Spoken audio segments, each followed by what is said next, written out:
for those watching right now, they want to make money. Top 5 coins to get into. Let's get right into it. I mean, let's get right into it. Let's first talk about what the last year of crypto's been. We start with the Bitcoin ETF. It gets approved. BlackRock, as we know, has come into the game, and they come in super strong. They understand legality. They understand the frameworks of the law. They're never going to lose. They have every politician, every government official in their pockets. They understand how the game is played, and now they're coming into Bitcoin. You see Larry Fink, who's the CEO of BlackRock, now become an apologist and an evangelist for Bitcoin, which is not only surprising, but it's very exciting for everybody that's been in crypto since early on. I've been in crypto since 2016. I started buying my first Bitcoin at $588 when I was a little bit of a brokey. And ever since then, it's matured from being a gambling coin to really being a store of value and being a hedge against bad policy of the US government. I think right now we're looking at an ETH ETF, which I think we have the potentiality of ETH exploding and going past $10,000. I think it's an extremely good play. ETH, all right, that's one. We have the Telegram Open Network, which is TON. You see Pavel Durov, who's the CEO of Telegram. He's come back on the scene. Multi-billionaire, lives in Dubai, right? Yeah, and he's one of the few people who's actually gotten citizenship, which is absolutely crazy. So when I look at crypto, I always bet on winners, winning people. I like betting on winning teams, not on speculation. So you have TON, Telegram Open Network. You have obviously ETH. I think it's going to go past $10,000. You don't want to be speculating. You want to be investing into things that are doing well and people that have winning teams. But do you think Solana might flip ETH? If it does or doesn't, I don't really know. And yes, there may be a lot of movement when it comes to retail and stuff like that. But I think as well, we see a $500 Solana this bull run, which is really good right now. I think we've been talking about Solana since $30, and the bear market's going to do extremely well. I've been talking about TON since $2 billion market cap. I mentioned it in the Bayaheza podcast. Right now it's at a $25 billion market cap. So people that watched that video, they could have easily done a 10x on their portfolio on that specific play. So they need to listen to the ones you mentioned now. And we have two other coins that I think are going to do extremely well. They're not out yet. The first one is Monad, which is a layer one competing on the EVM, which is the Ethereum virtual machine.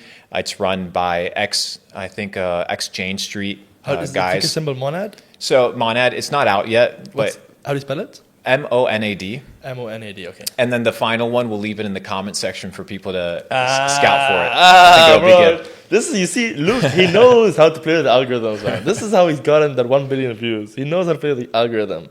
I've noticed that you always look to the comments, you always reply to them, you're looking for the data sets. You get your audience to actually that's how you build a community, you know?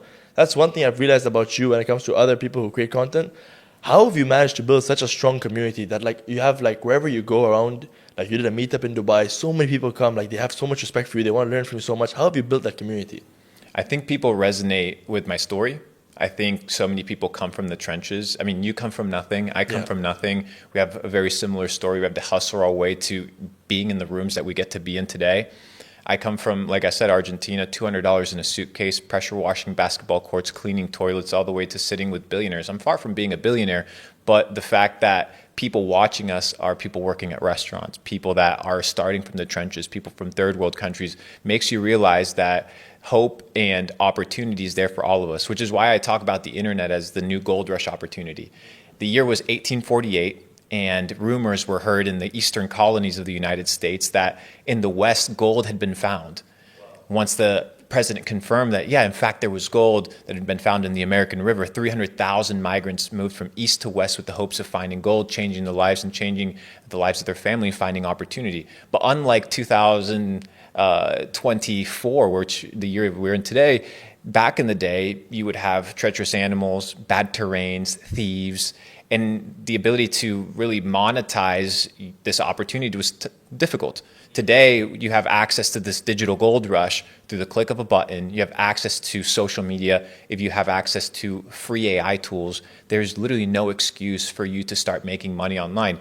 When I started making money online in 2016, it was kind of taboo. It was really not really popular. It was kind of getting there. But today, making money online is not just an opportunity. It's the single greatest opportunity in human history because the internet does not care about your skin color, your religion, your background, your history. The internet cares about, do you have value to provide in the marketplace? And if you have value to provide in the marketplace, the internet will reward anyone. Having said that, because my question was originally about community, and that's an interesting point that you brought up, it's completely true. However, on the same side, most of the creators, they talk about making money online and they talk about, let's say, drop shipping or e-commerce. But what happens a lot of the time, I see comments as well, because I read with the comments and I'm trying to be as a commentator or like as a fan, watching this from the outside. I would ask you, Luke, is the best way to make money right now to make content, build personal brand, and then like kind of like try to sell stuff off that? Or is it better to like focus on drop shipping or crypto or, you know? Yeah, it depends. So back to the original question is why is it that I've been able to build a massive community? It's because people resonate with the message. They resonate with the message of going from nothing and being able to build something. And people watch you online, so naturally you're going to look for answers on the internet, just like I did. I think today there's massive levels of opportunity. The first one is the crypto space. I think the crypto space is a massive asymmetrical bet over the next couple of years. You see hundreds of projects emerge every single month, but they lack marketing. They lack understanding of social media. I mean, you run a massive agency with hundreds and hundreds of influencers inside of your network. Anybody can just call you, and a couple calls that you make, you can give them access to the best in the world. You couldn't do that if social media didn't exist. You've been able to build a massive network because of that. Just like that, I've been able to monetize my personal brand. My personal brand is like a digital resume. So whether you create content or whether you have a phenomenal brand that happens to be on the internet, people are always looking. And what I love about the internet is that people talk about the internet as a fad, but in reality, where do we spend most of our time? We spend most of the time on our phone and on social media. So instead of trying to bring people into somewhere where they're not, I go to where they are, and that is the internet. So I think building a personal brand or having your company on the internet is phenomenal. Let's say you have a regular business, plumbing business, you're an electrician, you're a car salesman. You should have a social presence.